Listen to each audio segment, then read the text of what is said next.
I rise to oppose the introduction of the Constitution 129th Amendment Bill 2024 and the Union Territories Laws Amendment Bill 2024.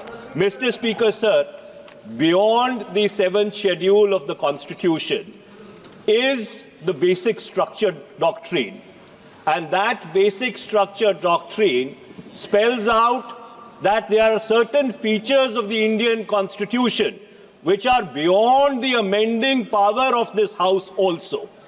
One of the essential features is federalism and the structure of our democracy. And therefore, the bills which have been moved by the Honorable Minister of Law and Justice absolutely assault the basic structure of the Constitution and are beyond the legislative competence of this House, and therefore they need to be opposed ab initio, and the introduction of those bills have to be stopped. आखिर ये मनीष तिवारी जी ने कहा कहीं एक विधानसभा के चुनाव अगर कोई अविश्वास आता है, अगर बहुमत नहीं मिलता है, तो क्या पूरे देश का चुनाव कराओगे?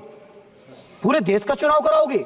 और ये लोग एक देश एक संविधान एक चुनाव की बात करते हैं, जो लोग 8 विधानसभाएं भी एक साथ नहीं करा पाते हो, मौसम देख के तारीखें बदलते हो, वो लोग बात करते हैं एक देश एक चुनाव की।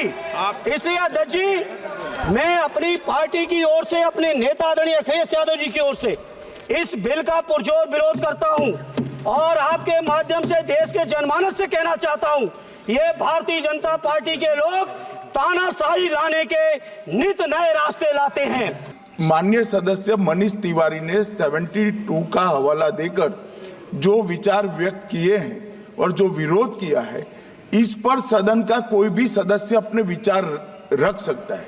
अब कांग्रेस पार्टी में विचार रख सकता है मतलब विरोध ही करना है, मगर विचार व्यक्त कर सकते हैं इसका मतलब होता है पक्ष में भी बोल सकते हैं। चुनाव आयोग को जो यहाँ पे ताकत दी गई है कि चुनाव आयोग आज राष्ट्रपति को अपना एक निर्णय दे सकते हैं कि कब निर्वाचन हो सकता है। ये कभी भी इससे पहले चुनाव आयोग की ऐसी ताकत भारत के संविधान के निर्माताओं ने नहीं बनाया है।